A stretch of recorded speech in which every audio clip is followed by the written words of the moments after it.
नमस्कार मंडळी, प्रीताज किचनमध्ये तुम्हा सर्वांचे स्वागत आहे. तर मंडळी, आज आपण एकदम सिंपल अशी बटर चिकनची रेसिपी बघणार आहोत. तर सर्वात महत्त्वाचं आपल्याला इथे चिकन घ्यायचं आहे. इथे मी अर्धा किलो चिकन घेतलेलं आहे. त्याच्यामध्ये हळद, मीठ, गरम मसाला, लाल तिखट, थोडासा लिंबाचा रस आणि मीठ चवीनुसार ॲड केलेलं आहे. हे सर्व मिक्स करून 15 मिनटं आपल्याला चिकन मुरवत ठेवायचं आहे. चिकन मुरसपर्यंत आपल्याला आता एक कढईमध्ये 1 ते 1.5 चमचा तेल घ्यायचं आहे आणि तेल गरम झाल्यानंतर त्याच्यामध्ये जिरं ॲड करायचं आहे. जिरं तडतडल्यानंतर जो बारीक चिरलेला कांदा आहे तो त्याच्यामध्ये ॲड करायचा. कांदा आपल्याला ॲड करायचा आहे आणि कांदा व्यवस्थित भाजून घ्यायचा आहे. कांदा भाजून होत आल्यानंतर टमॅटो टाकायचा आहे. इथे मी दोन्ही एकदम भाजून घेतलेला आहे. तर इथे मी मसाला तयार करत आहे. तर मसाला तयार करण्यासाठी इथे थोड्याशा लसणाच्या पाकळ्या घेतलेल्या आहेत. 3-4 काजू ॲड केलेले आहेत आणि कोथिंबीर. हे सर्व मिक्स करून तेलामध्ये व्यवस्थित भाजून घ्यायचं आहे. लाल सर होईपर्यंत भाजून घ्यायचं आहे आणि थंड झाल्यानंतर मिक्सरमधून काढून घ्यायचं आहे.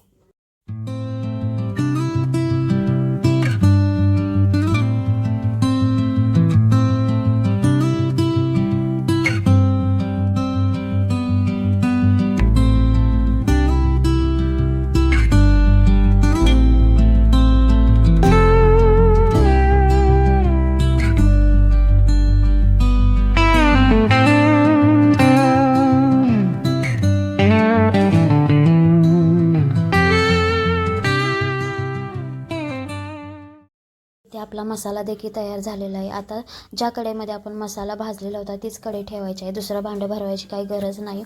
तर आता त्याच कढईमध्ये आपल्याला तेल टाकून घ्यायचं आहे आणि तेल टाकून घ्यायचं आहे आणि त्याच कढईमध्ये नंतर आपल्याला बटर देखील ॲड करायचं आहे. नुसता तुम्ही बटर ॲड केलं असा तर बटर करपण्याची शक्यता असते. त्यामुळे थोडंसं तेल ॲड करायचं आहे आणि बटर वितळल्यानंतर त्याच्यामध्ये खडे मसाले ॲड करायचे आहेत आणि जे आपण चिकन मुरवत ठेवलेलं होतं ते चिकन आपल्याला याच्यामध्ये ॲड करायचं आहे. इथे तिथून तुम्हाला दिसत आहे मिठामुळे त्याला चांगलं असं पाणी सुटलेलं आहे आणि चिकन वापरून याच्यामध्येच घ्यायचं आहे. आपल्याला लगेच कोणताही मसाला ॲड करायचा नाही, कारण आपण सर्व मसाले चिकन मुरवत असताना ॲड केलेले होते. आता हे सर्व आपल्याला वाफलून घ्यायचं आहे. त्याच्यावर झाकण ठेवून वाफलून घ्यायचं आहे.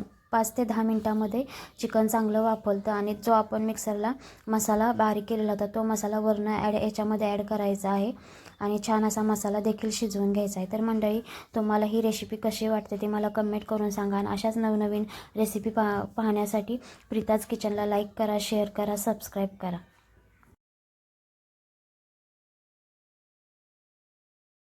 मसाला देखील ॲड केलेला आहे. तर मसाला व्यवस्थित भाजत आल्यानंतर त्याच्यामध्ये थोडंसं बेडगी मिरची पावडर मी ॲड केलेली आहे कलरसाठी.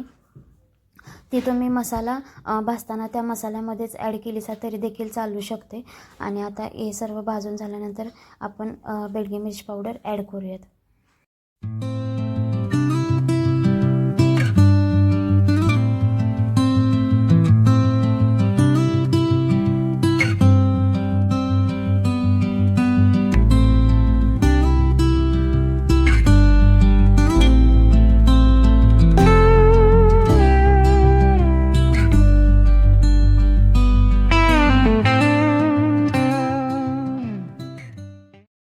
चिकनवर मी झाकण ठेवून 10 मिनटं परत एकदा शिजवून घेतलं होतं. तुम्हाला दिसत आहे बघा, इथं एकदम छान असं बटर देखील सुटलेलं आहे. तर मंडळी, आपलं बटर चिकन तयार झालेलं आहे.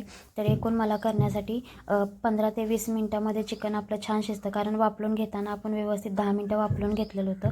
तर मंडळी, त्यात आपलं बटर चिकन तयार झालेलं आहे आणि आपण छान प्रकारे एका बाउलमध्ये काढून घेऊयात आणि त्याच्यावर बटर चिकन, अजून थोडंसं बटर चिकनवर थोडंसं बटर ॲड करायचं, जेणेकरून एकदम छान वाटतं आणि त्याची टेस्टही छान लागते.